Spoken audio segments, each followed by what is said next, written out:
July 5th, 2021, I posted Anachronism 3285 to the Anachronisms blog. It's called The Pucker That Stuck. The Pucker That Stuck. Everyone in 8th grade knew that Sigmund was full of himself, that he'd bend over backwards just to turn the most eyes toward whatever general direction he happened to be in relative to the highest concentration of individuals, factoring in algorithms that predetermined such things as influence and biggest bang for smallest buck, which he could swiftly, subtly, and inherently quantify.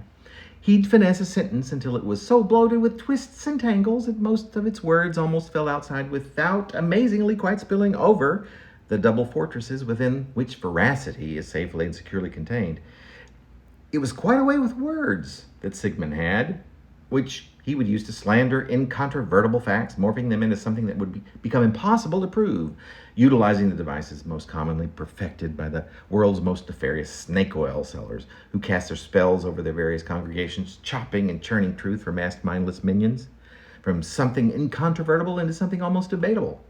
until finally these truths were so turned inside out and upside down that each would seem a flat-out fantasy. Sigmund had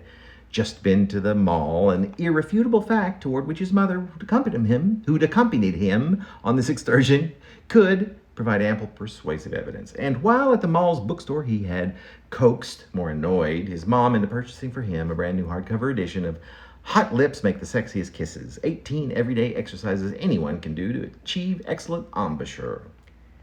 He'd wanted a copy of his own for over a year, and anyone could see he was downright giddy now that he had it in his hot little hands. Sigmund was a trumpeter, you see, but he was third trumpet out of 5 in the junior band. And Sigmund being Sigmund, he hated being anything but first or best at anything. And dropping out of band was not an option, given the fact that within the confines of each of 55-minute sessions of band class, on each day of the school week, and even on some glorious weekends, which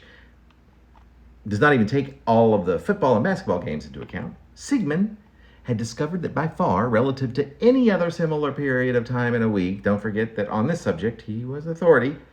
he'd easily wrest the most concentrated amounts of fully ascertainable attention away from the band's chagrined director, away from everyone else,